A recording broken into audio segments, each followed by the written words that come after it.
It's real! Real life. By Grace.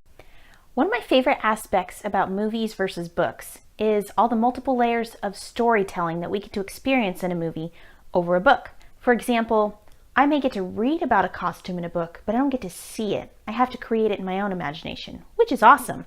But in a movie, I get to experience that firsthand. I have multiple layers and multiple details appealing to all of my senses, helping me to understand the characters and the story. One of my favorite examples of using costuming to tell a character's story is Captain America. Let's hear it for Captain America!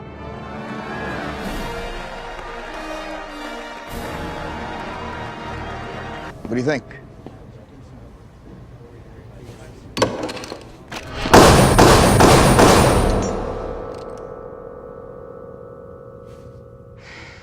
Yes, I think it works.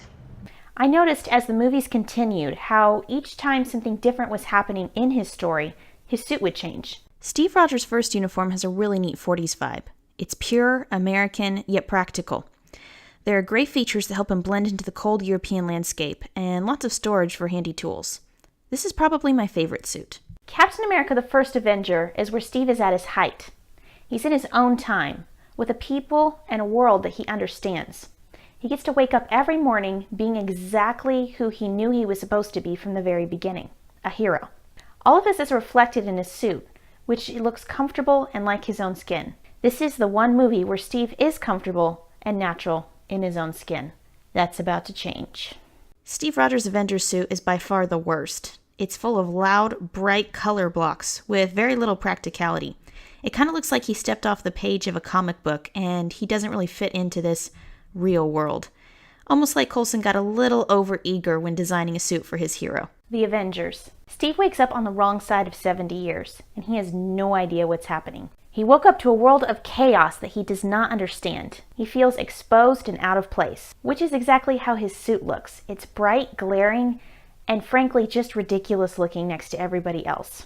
This suit accurately reflects everything that's going on in Steve. The suit that Steve begins the Winter Soldier in doesn't fit his personality at all. It's the suit of a stealthy spy, something which I think we all can agree Steve is not. The Winter Soldier. The suit that Steve starts the movie out in, it's not a Captain America suit, it's a S.H.I.E.L.D. suit. It's one that suppresses who Steve really is and fades him into a black and white background. Everybody in this movie, including his friends, is trying to tell him that it's time to tone down, to water down his high standards and ideals and get with the program. Lucky for the world, Steve stays true to who he is, which opens the door for this beautiful costuming moment. You gonna wear that? No. If you're gonna fight a war, you gotta wear a uniform.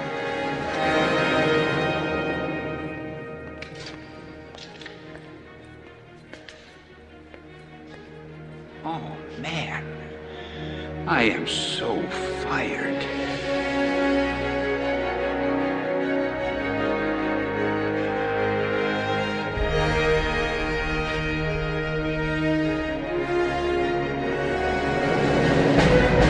I mean, God bless Captain America. After the Peggy scene, this was by far the most emotional scene for me in this movie. After spending all these hours with Steve struggling with his identity, seeing him put that suit on and walk out to face those demons was like, wow. Steve's not hiding who he is anymore. He is who he is, and because he is who he is, he's able to save the world. And anyone who doesn't like that can deal with it. Age of Ultron. Steve is wearing a suit loud and proud. It's not nearly as loud as the Avengers, but it's definitely a bit brighter than the old 40s suit. This is kind of the perfect combination of the old and new, stating where that Steve has found a way to bridge the gap between the two eras of himself. Not a whole lot of attention was given to Steve's suit in this movie, but one thing I did notice was his mask came off far sooner and far more often in this movie than his previous films. Which, thank heavens, you can't put Chris Evans in a suit and not expect that we're going to want to see his face. The sooner that mask comes off, the better, in my opinion. Given that much of Age of Ultron was about unmasking all of the characters' worst fears and moments, this makes sense. All fangirling aside, though, I think there is a reason that the mask comes off in every movie. They're trying to help us remember that Captain America would be nothing if it weren't for the man, Steve Rogers. When he's got his full suit on, he's all Captain America. But as soon as that mask comes off, we see Steve. Captain America does not make Steve. Steve makes Captain America. I think this happens sooner in Age of Ultron because they're helping to build us up to everything that happens in the next movie, Civil War. Civil War. Not too many changes have taken place in Steve's suit since Age of Ultron. He's still wearing it loud and proud.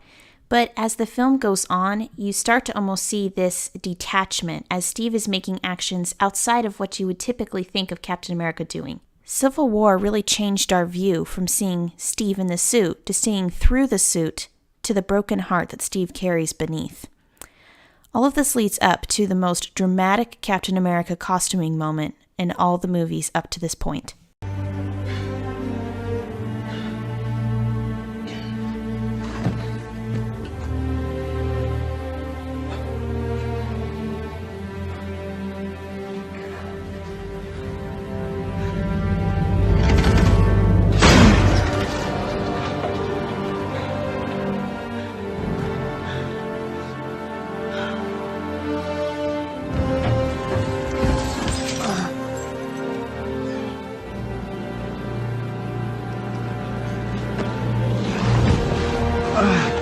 That shield doesn't belong to you.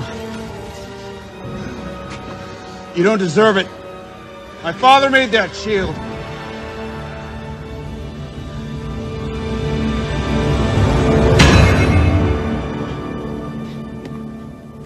Yep, his most iconic piece. Even when he wasn't wearing the suit, Steve was still carrying the shield. It was an extension of him. It was a huge part of his identity as a human being throughout all the turmoil he's gone through in his life.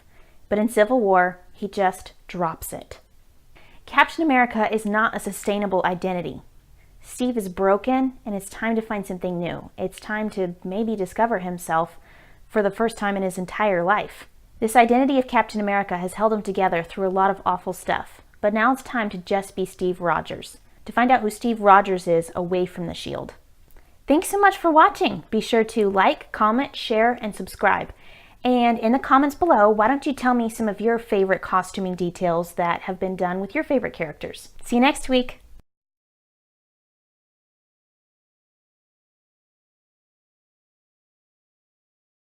That actually was not bad. I kind of liked that.